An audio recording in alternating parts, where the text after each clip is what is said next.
曾经被称为票房毒药的黄子华，今年因出演《毒舌律师》再度封神。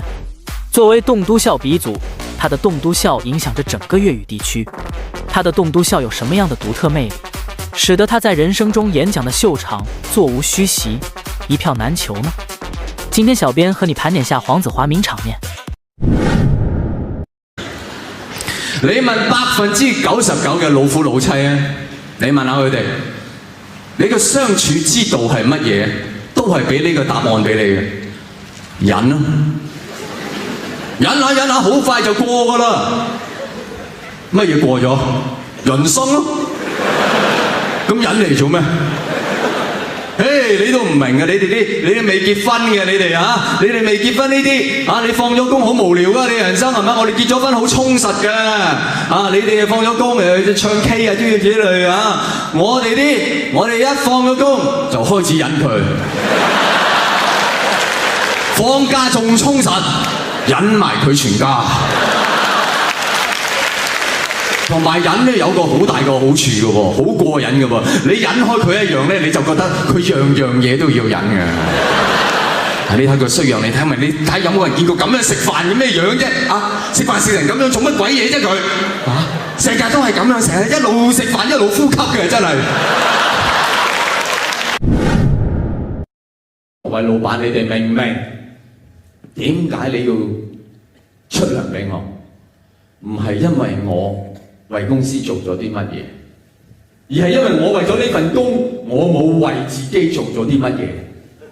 你明唔明？唔係因為公司得到啲乜嘢，而係因為我喪失咗啲乜嘢。所以嚴格上嚟講，你每個月底俾我嗰份唔係糧，係賠償。有乜嘢分別？分別就係你出糧俾我，我要多謝你。你俾賠償俾我，你要加多聲對唔住。哎呀，陳仔真係對你唔住啦！你又冇咗1個月嘅青春啊！你睇世界盃又睇得唔安樂，翻嚟公司仲要眼瞓，哎呀，真係搞親你啊！真係。人類又有人類嘅食物鏈㗎嘛？人類嘅食物鏈咧係簡單好多啦，只係分為3層嘅啫。最底層係無產，中層係中產，頂層冚家產，係絕無不敬嘅成分。因為呢啲頂層嘅人物真係佢全家唔係田產房產就係地產，真係名副其實冚家都係產。所以有時我哋叫冚家產做乜嘢？冚家富貴啊！唔係我發明啊，佢哋真係非常富貴，因為大家知道嚇。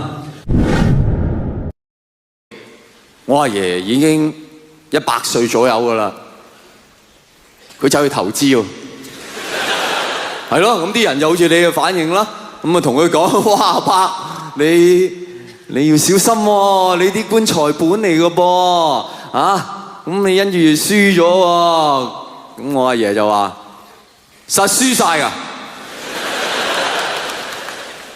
咁唔係阿伯，即係。咁你嘅棺材如果輸咗個蓋咁點辦咧？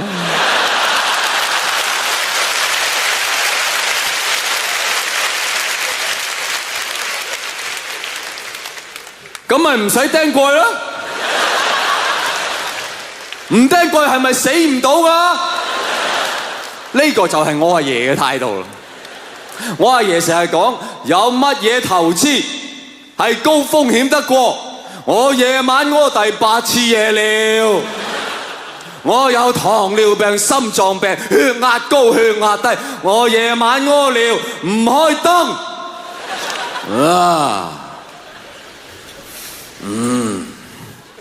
又嚟錯咗廚房，蝕鬼蛋啊！嗰條僆仔啊，咪同我講佢話：阿伯，你呢啲基金高風險啊，唔好制啊！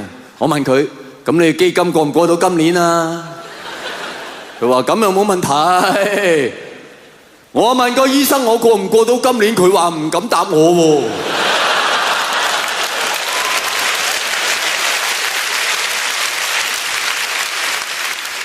咁係你隻基金高風險定我高風險啊？風險啊！我話靚仔，你咁關心我，無非係睇好我100幾200歲命啦。咁我同你賭身家，我就賭我過唔到今年。如果你贏咗即係我過到今年啦，我膠碗都送埋俾你。我有乜膠碗未用過啊？但係如果我過唔到今年，咁我就贏，咁我就呢世都使唔晒啦，靚仔。